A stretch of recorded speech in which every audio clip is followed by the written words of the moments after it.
Cascadeur et coordonnateur de cascade pour plusieurs productions américaines, il a participé à de nombreux films à succès, soit entre autres X-Men, Apocalypse, et puis plus récemment sur la populaire série The Boys. Mon invité de cette semaine sur le web, Jean-François Lachapelle.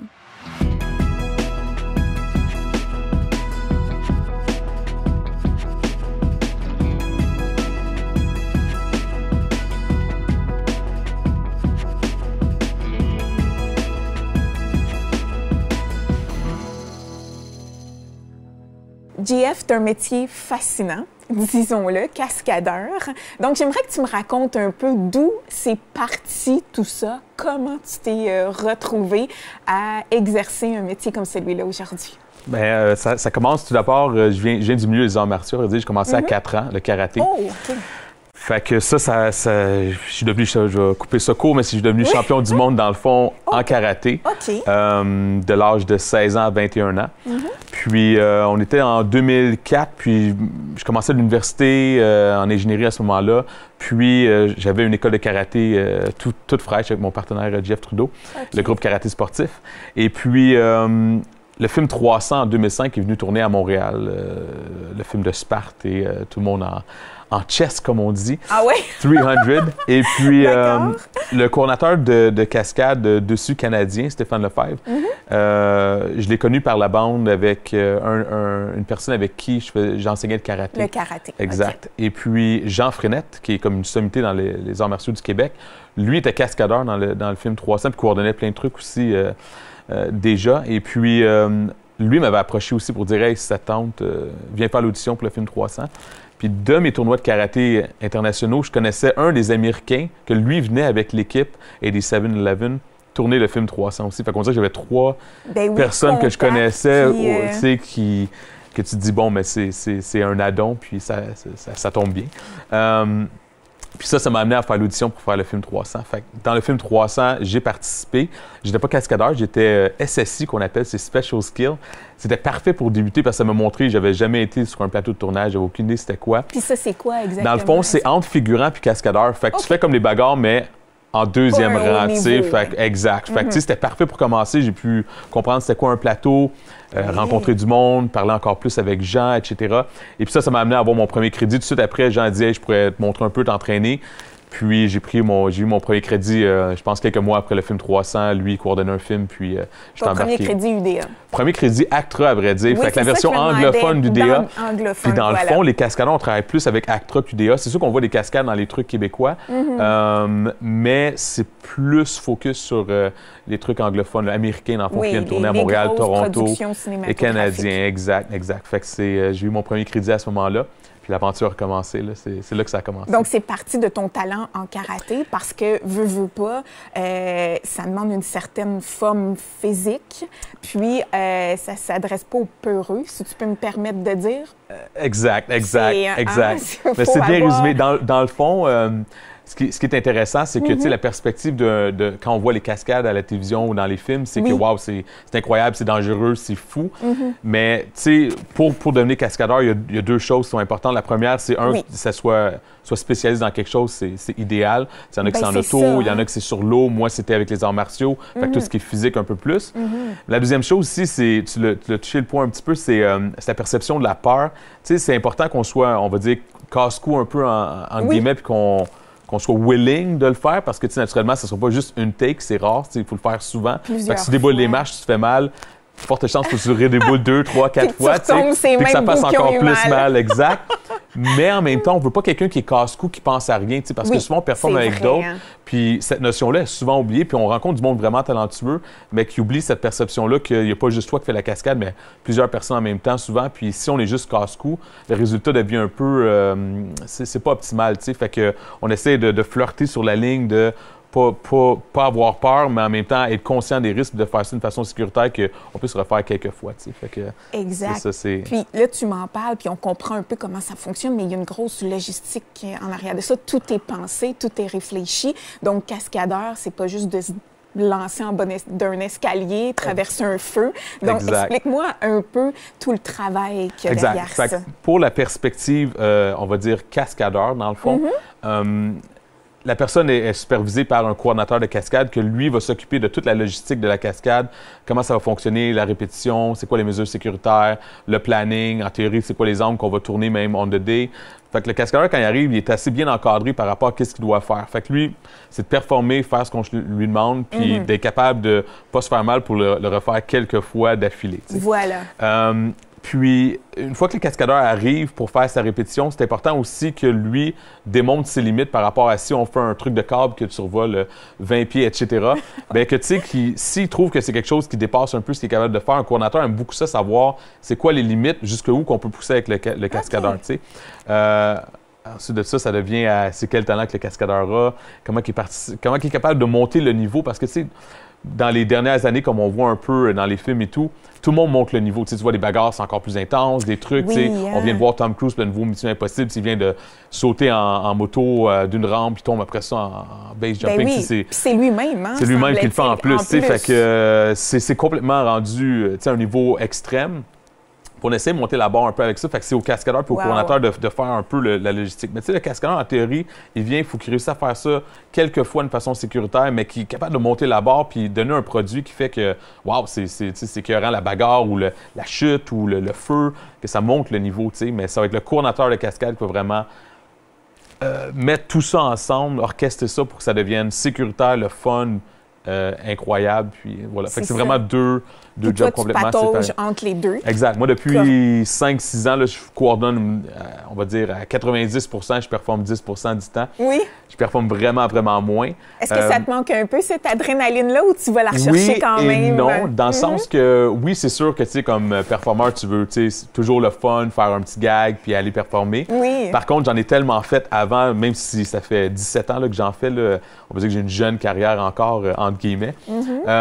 J'ai tellement fait de gros gags dans ma vie que c'est pas quelque chose, tu sais, mon corps, quand même, je viens juste d'avoir 40 ans. Oui. C'est sûr que je le sens plus, tu sais, je suis pas... je vais me faire frapper par un auto, là, peut-être qu'on va le voir, mais tu sais, c'est... Ça va prendre un petit peu plus de temps avant de retrouver la forme. C'est sûr que je suis willing encore de le faire, mais tu sais, je sais pas à quel point je le ferai encore, tu sais, mais performer, c'est le fun, mais c'est ça, coordonner, c'est totalement une autre dimension. Mais ça doit être tout aussi intéressant. Parle-moi-en un peu, parce que tu dois travailler en étroite collaboration avec le réalisateur, j'imagine. Exact. C'est de plus en plus comme ça. On dirait que c'était un peu moins comme ça dans le passé, mais maintenant, le réalisateur, les producteurs, tout le monde veut vraiment que le coordonnateur de cascade, je pense, en tout cas, du moins sur les projets que je fais, qu'ils veulent vraiment que tu t'impliques non seulement dans l'action, mais aussi que tu comprennes vraiment ce qui se passe dans la scène, dans le script, puis que tu donnes une bonne vision de ce que les autres veulent montrer à la caméra. Tu sais, il y en a plusieurs qui vont faire l'action un peu de ce qu'ils voient, c'est correct, mais il faut que tu réussisses à montrer leur vision à eux, puis avec ce que toi, tu es capable d'amener pour lever le niveau,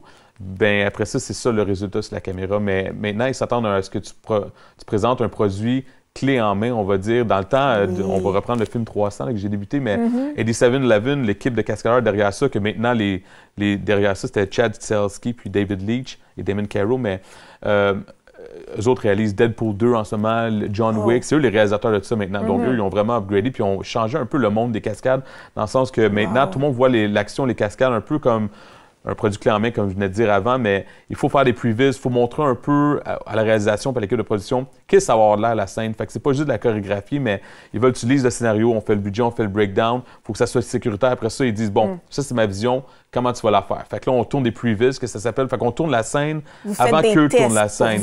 Puis non seulement des tests, mais c'est vraiment, on tourne la scène. Fait qu'on tourne la scène, on édite, on monte, puis on présente le résultat de voici la scène d'action.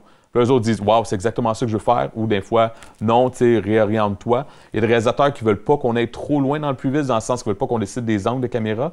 Mais il y en a qui veulent qu'on le fasse comme à 100 %. Puis eux, on a des soit qui copient ce qu'on a fait, soit qui font leur version de, mais ça donne vraiment une belle représentation à tout le monde de qu'est-ce qui va se passer dans la scène. Oui, vraiment, ça te demande un bagage cinématographique. Ça demande plus que juste j'arrive, je fais ma cascade avec mes performeurs. Exactement. Puis hey, bravo, t'as tombé 4 fois, puis je m'en vais. Tu sais, c'était un peu ça avant. Je pense que c'est rendu moins ça. Tu sais, même si c'est 4 fois tu tombes, c'est le mini truc.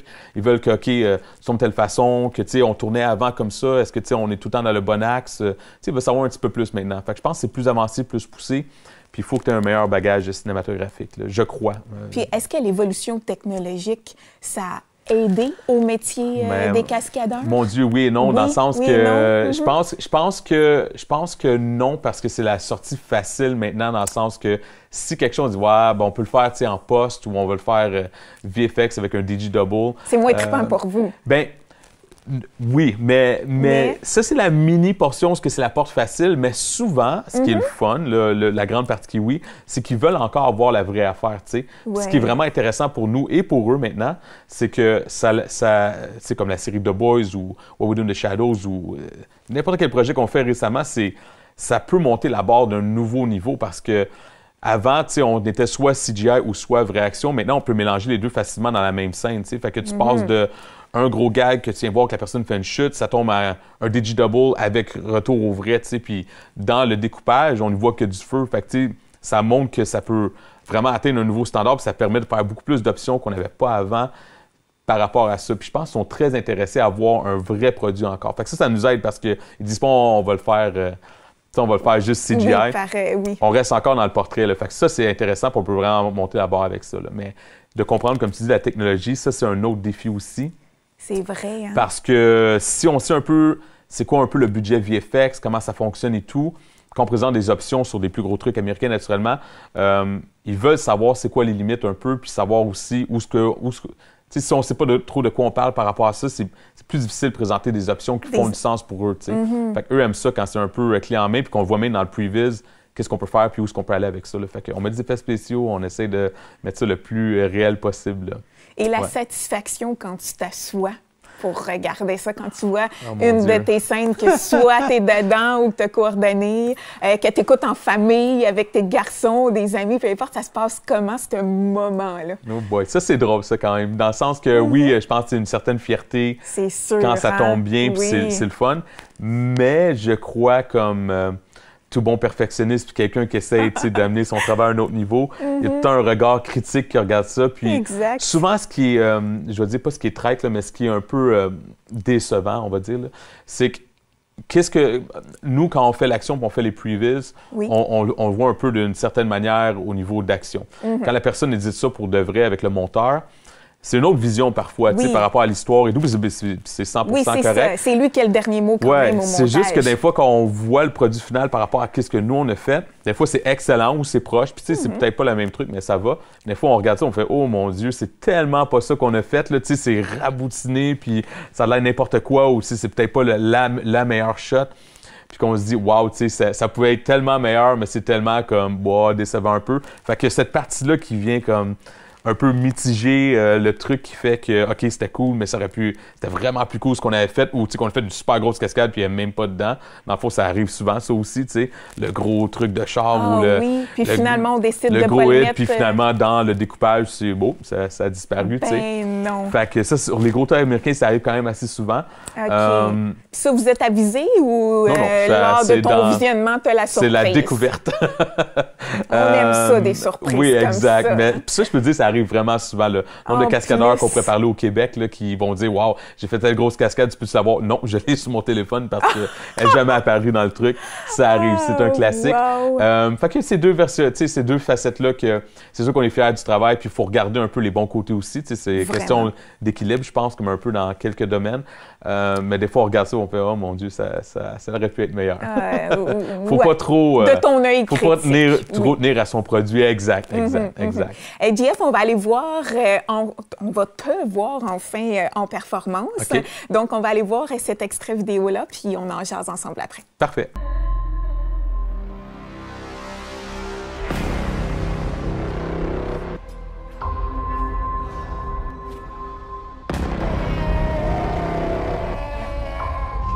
Donc, JF, on a vu tes belles prouesses, c'est impressionnant.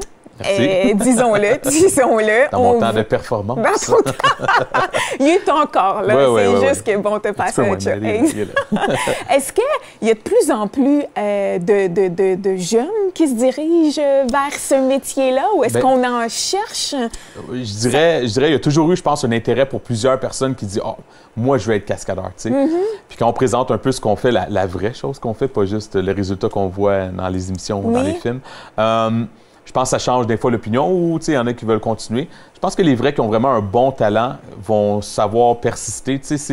Il y a beaucoup de facteurs qui font que tu deviens cascadeur, entre le talent, le timing aussi, par rapport à, y a-tu un projet pour le cours d'eau qui veut t'engager, ça joue dans la balance aussi. Puis surtout aussi l'attitude, comme c'est le dernier point, mais c'est un des plus importants pour un cours d'eau. Tu veux travailler pendant 6 mois avec quelqu'un que tu apprécies aussi. Des fois, il y en a qui ont des bons talents, mais peut-être l'attitude moins, ou une super attitude, moins de talent. C'est de jauger un peu avec ça quand tu es cours d'eau pour dire comment je peux me former une équipe qui est un peu à la représentation de toi. Oui. Comment tu peux amener, comme je disais tantôt, un peu le meilleure performance de tes cascadeurs possible pour donner un bon résultat. Puis ça, pour devenir cascadeur, je pense que ça prend un bon mix des trois, qui n'est pas évident non plus par rapport à la vie de... tu peux être 6 mois sans travailler full-time 6 mois après. C'est ça que j'allais te demander. On peut gagner notre vie de ça. Tout à fait. C'est juste que c'est contractuel, exact, comme certains métiers, les comme acteurs et tout le monde, exact. Puis tu sais, moi j'appelle ça, l'année passée, j'étais super chanceux de travailler sans arrêt, mais je me considère comme la saveur du mois, on va dire, ou la saveur de l'année. Chaque année que tu recommences, dans ma tête, tu recommences à zéro, tu continues à travailler fort, tes contacts, le monde que tu connais, mais qui sait, dans le sens que même comme cours d'eau, comme perfo, je pense qu'on a toute une petite date d'expiration soft, puis tranquillement, on s'en va vers là. Fait que il faut rester, je pense qu'il faut rester un peu focus sur où est-ce que tu vas aller, avoir des buts, des objectifs, mais c'est ça, pour devenir cascadeur, c'est ça prend un mix des trois. Je crois par contre qu'il y a toujours un intérêt, puis il y en a toujours un. Par rapport à nous, l'industrie, c'est beaucoup plus diversifié, je pense, qu'avant. On cherche beaucoup plus de femmes, ethnicité. Oui, j'avoue. C'est pas évident, des fois, trouver des doubleurs pour certains... c'est vrai, de certains acteurs. Exact. Des fois, on a des gens, le 5 pieds 11 blanc de 180 livres, mâle, on en a des cascadeurs, puis ça va. Oui. Mais trouver un 6 et 2 afro-américain qui pèse 140 livres, qui est plus maigre et lancé, ben ma banque de performeurs est beaucoup moins imposante que celle de blanc. Puis on entraîne du monde, il y a du monde qui se manifeste, mais c'est plus difficile réussir tout ça par rapport à tout ce qui s'est passé dans les dernières années. Fait que ça, c'est un défi supplémentaire aussi. On veut vraiment bien imposer puis monter la communauté un peu pour faire ressortir ça, mais c'est pas évident, il n'y en a pas. Ça court pas les rues. Puis on veut aussi qu'il y ait un talent spécial, pas juste monsieur et madame tout le monde pour dire que ça, OK, on a checké cette boîte-là. On veut aussi que la scène d'action et tout, ça soit beau et cool à regarder, parce que peu importe les spectateurs, eux, ils s'en foutent un peu de ce que tu fais en arrière. Exact. Pour arriver à ça. Ils veulent juste voir quelque chose de le fun puis cool, T'en as fait beaucoup, mais est-ce qu'il y en a un pour toi qui ressort, dont tu es le plus fier, puis que jamais celui-là, tu vas l'oublier? Oh, ça, c'est dur, ça. Une bonne question. Je pense que je pourrais dire, en tout cas, au niveau cascadeur, qui m'a vraiment montré, puis surtout que j'étais avec Jean pour tout le projet. Je pense que Pompéi, qui a été tourné il y a 10 ans, qui est comme un peu à la saveur 300 puis Immortals. On a fait Pompéi, qui était avec Kit Harington, celui qui fait Game of Thrones, qui était un peu un mix de tout ça. Je pense pas que ça a marché incroyablement au box-office, mais ça a quand même été assez populaire. Ce qui était le fun dans ce projet-là, c'est que je pouvais aider Jean un peu à chorégraphier et lui coordonner naturellement, mais un peu participer à ça. Il y a un paquet de previous à faire. Je doublais Jon Snow. J'ai perdu 25 livres pour doubler cet acteur-là pendant 6 mois. Je ressemblais à une petite... oui, parlons-en. Une petite crevette. Mais ta conjointe a pu dire que son chum a été Jon Snow. Petite anecdote vraiment drôle, c'est que juste avant, je doublais Claude Legault, qui est un peu plus dans 19-2 et tout, qui est plus mon size, on va dire. Très facile, pas besoin de faire trop de sacrifices. Mais par la suite, Jean m'appelle et dit, là, j'ai eu Pompéi, je pense à toi pour être la doubleur principale, c'est à Toronto pendant 6 mois, blablabla. Je me mariais aussi pendant ce temps-là, pendant qu'on tournait. Fait que ça, c'était déjà une petite difficulté qu'on se mariait à Cuba, à l'extérieur. 50-60 invités. Fait que là, il fallait que, je perde du poids pour doubler. Fait que ça a fonctionné. On allait commencer à tourner, puis j'ai été me marier à Cuba avec ma femme et tout ça. Il a fallu que je shrink, moi, mon voyage à Cuba, laisse les enfants, la femme derrière, reviens à Toronto, une histoire complètement, justement, équilibre, une chance que ma femme, Véro, est là, puis tout ça pour doser ça, parce que c'est complètement débile. Mais bref, retourner sur Pompéi, je me suis blessé pendant le tournage, j'ai continué quand même. C'était un tournage complètement fou, parce que je dormais en moyenne 4 heures par nuit avec des scènes de cascade complètement folles, avec le mariage, avec ma cheville qui a eu une double entorse pendant le tournage. C'était chaotique, très plaisant, l'expérience dans le tapis. Mais tu sais, un projet comme ça a pu me permettre que quand j'ai fait, les années d'après, j'ai fait Warcraft, Suicide Squad, avec d'autres grosses équipes mondiales, on va dire. Ça m'a permis d'avoir un certain recul puis pouvoir un peu analyser ce que nous on fait, ce que eux proposent, amener notre savoir un peu, l'expérience. Oui, puis ça a été le début un peu aussi que Jean m'a permis après ça de le couvrir pour coordonner sur d'autres trucs. Puis j'ai commencé à devenir coordonnateur un peu par la suite. Mais c'était comme un peu le début de tout ça, je pense. Fait que si je pouvais en mettre un, je pense que lui, en termes de doublure, ouvrir la porte à goûter à ça, la coordination et tout. Je pense que ça serait ce projet-là là, qui était complètement fou pendant 6 mois avec un paquet d'anecdotes. Ben oui, il t'a fait vivre un paquet de choses. Parler pendant une autre demi-heure, mais qui a fait un peu chambouler ce qui est arrivé par la suite. Là. Ben oui, c'est intéressant d'apprendre parce qu'on oublie aussi qu'il faut ressembler à la doublure. Donc, en plus des cascades, ça peut vous amener un certain, une discipline au niveau de Il y en avait du poulet et du brocoli, 3 litres d'eau. Mais voilà, 6 mois. Écoute, t'avais une taille svelte pour ton mariage. J'étais très svelte, très svelte. Ma femme qui n'est pas une grande adepte non plus de moi qui est très svelte, là, mais bon, ça a fonctionné pendant 6 mois. Donc c'était super intéressant, c'était le fun, mais vraiment un beau projet. Complètement fou, mais un magnifique projet que je suis très, très fier. Là. Ça, je trouve que ça a été un peu le projet qui a fait ouvrir d'autres choses. Là. Fait que, génial. Voilà. Donc, JF, on va aller voir un autre extrait, puis on revient avec des questions encore après. Super.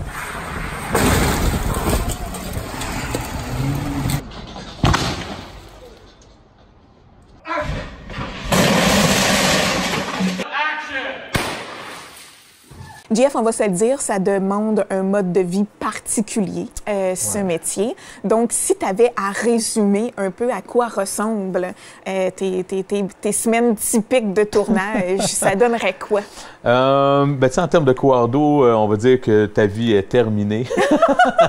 Dans le sens que, tu sais, quand tu es cascadeur, tu dis, hey, je vais là, je fais mon 14 heures et tout, je sors du plateau, je m'en vais chez nous, mais au moins, si tu es à temps plein, mais c'est ça, mais ton cerveau déconnecte, à moins que tu aies une grosse cascade, il faut que tu y penses, là, mais sinon, ton cerveau connecte, déconnecte sans arrêt. Puis c'est d'équilibrer où ce que tu es un peu à travers le Canada, souvent autour de Montréal, Toronto, Vancouver, dans les 3 villes. Puis, tu sais, dépendant où ce que tu es, il faut que tu concilies un peu l'équilibre entre famille, ta vie, le tournage. C'est au niveau cascadeur, mais au niveau coardo, c'est sans arrêt. Tu vas recevoir des appels après. C'est pas juste la portion tournage, mais c'est tout ce qui est en amont puis en prep. Fait que c'est sans arrêt pendant des mois. Puis c'est ça, une semaine typique quand je tourne, c'est de partir le dimanche soir, aller à Toronto, travailler comme un débile mental jusqu'au vendredi soir, voire samedi matin si on tourne parce qu'on va finir à... Les 14 heures s'accumulent à travers la semaine, fait que tu finis le samedi matin à 5 heures du matin, qu'on appelle le Friday dans notre jargon. Et puis revenir le samedi matin à la maison, faire une petite sieste de 2 heures, puis là d'essayer d'être à 100%, qui est comme un 60% pour la famille, avec les enfants et tout, puis d'essayer de comme plus penser à rien, juste d'être avec eux. Tu sais, c'est l'équilibre comme dans un paquet d'autres professions. Je trouve que c'est tellement difficile à atteindre dans notre profession. C'est complètement absurde ce qu'ils demandent. Il n'y a absolument rien de 9 à 5, rien de ça. Mais au moins, quand tu es cascadeur, tu peux dire « je déconnecte ».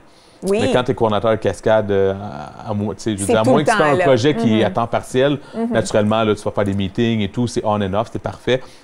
Mais sur un gros projet américain à temps plein, c'est sans arrêt, 24/7, c'est ça, c'est assez laborieux. Fait que concilier le tout, c'est le plus grand défi que j'essaie de faire, qui est tellement pas évident, là, mais on fait de son mieux. Une chance, j'ai une super femme, enfant et famille on le voit dans tout ce que tu dis. Mais mon Dieu, c'est pas fait pour tout le monde. Non, effectivement. Est-ce qu'il y a, un idole ou un film qui t'inspire?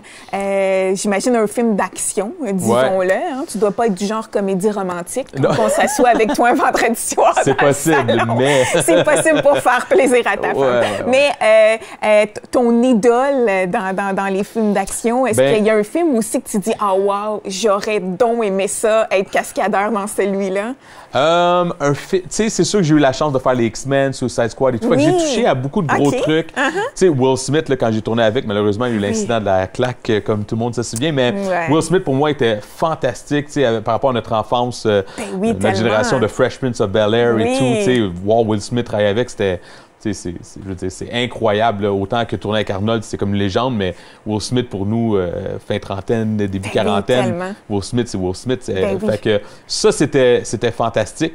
Mais tu sais, pour moi, qui était un peu arts martiaux et tout, tu sais, tout ce qui était Jean-Claude Van Damme, Jackie Chan et tout, pour moi, c'était très interpellant quand j'étais jeune. Puis, tu sais, de réussir, de dire que, tu sais, quand tu regardes en arrière, tu fais « Wow, tu sais, finalement, au bout du compte, tu travailles dans les films aussi, tu fais des trucs comme ça. » Tu sais, je pense que ça, c'est vraiment... Je sais pas à quel point, je dirais, il y a un film ou une chose. Ce que j'aurais vraiment aimé faire, je pense que j'ai réussi à le faire dans le sens que, tu sais, t'es avec des grosses vedettes, c'est cool, tu fais des gros projets. Tellement. Mais juste d'avoir la chance d'être côtoyé ça dans ce milieu, c'est fantastique. C'est réel, des fois, tu te dis, wow, tu sais, tu es vraiment en train de tourner avec Arnold ou tu es vraiment en train de battre contre Will Smith. C'est comme...